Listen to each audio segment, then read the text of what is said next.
C'est un réel plaisir de vous retrouver sur Terre Agri. Mesdames et messieurs, bonjour et bienvenue à tout un chacun de vous.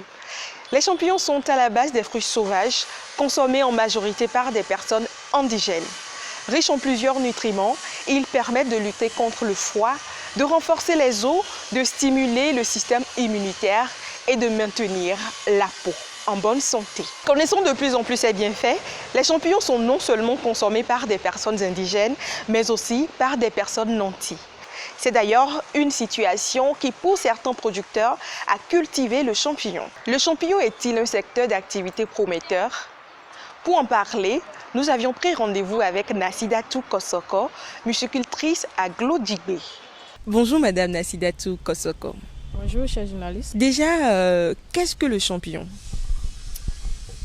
Le champignon, c'est une viande blanche sans cholestérol. Mais en réalité, le champignon n'est ni végétal ni animal. C'est pas à but qu'on le définit par une viande blanche. Depuis combien d'années produisez-vous déjà le champignon? Au Bénin, 4 ans. En Afrique, 14 ans. Et quelle est votre source de motivation?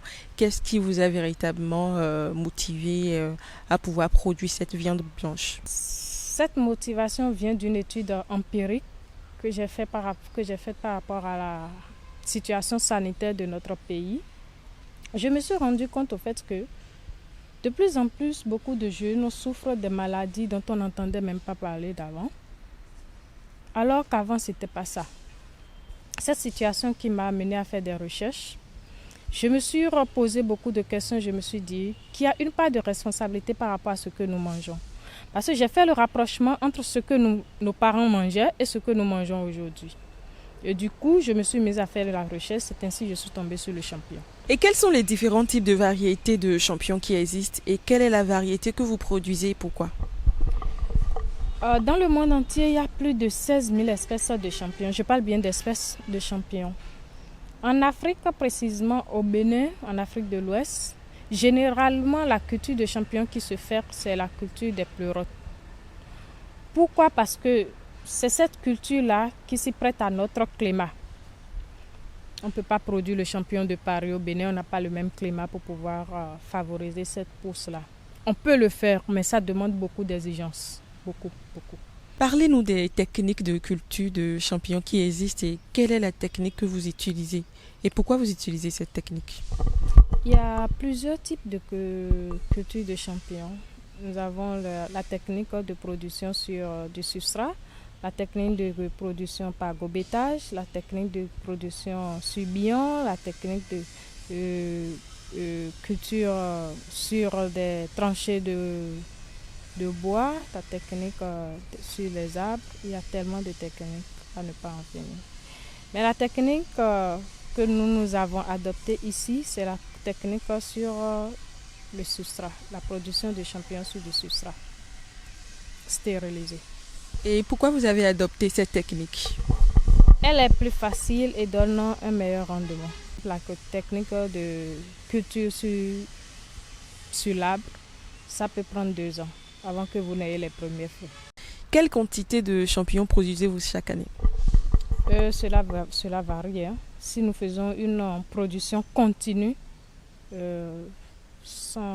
non-stop, nous envoisinons les 10 tonnes de champignons. Le calendrier culturel du champignon, ça existe ou carrément le champignon n'a pas de calendrier culturel? Heureusement pour nous. Et malheureusement à ceux qui s'attendent à ce que ça ait un calendrier agricole.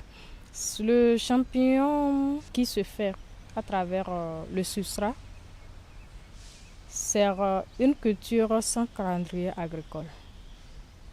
C'est-à-dire quoi?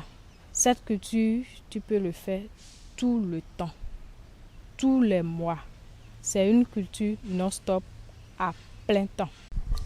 Et après combien de temps le champignon est prêt et on peut passer à la récolte? Cela dépend de la méthode, de la technique utilisée. Nous, ici, au bout d'1 mois, vous avez les champignons. En 12 jours même, on a arrivé à produire du champignon. C'est-à-dire, vous produisez le champignon et en 12 jours, vous récoltez les premiers fruits. On en cultive pendant 17 jours. Voilà, ça varie. Quels sont les nuisibles qui dérangent la production de champignons et comment faites-vous pour lutter contre ces nuisibles-là? Une espèce vorace auquel il faut véritablement protéger le champignon, c'est les rats.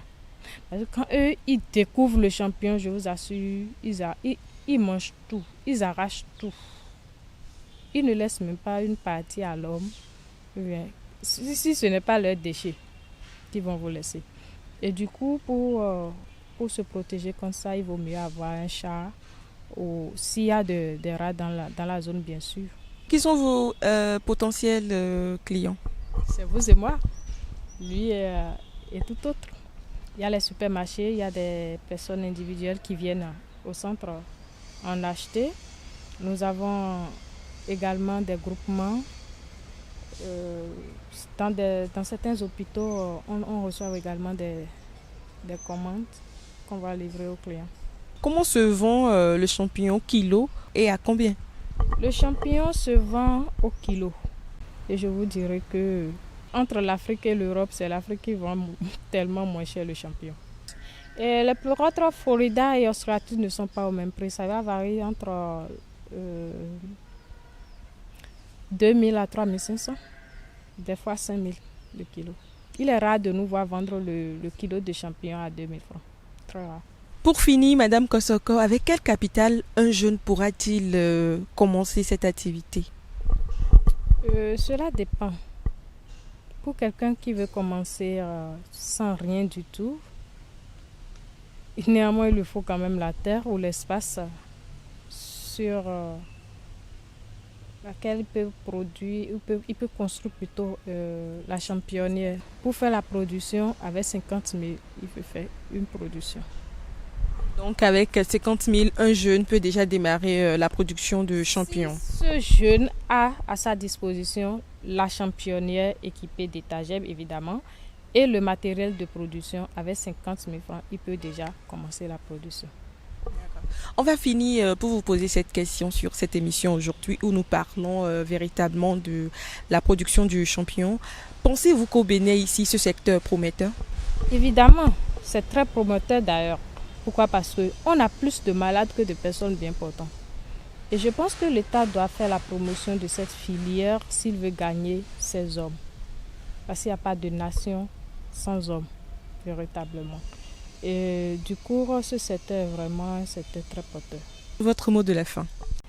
Mon mot de fin, pour conclure, je dirais, bientôt on va vous faire sortir un nouveau-né.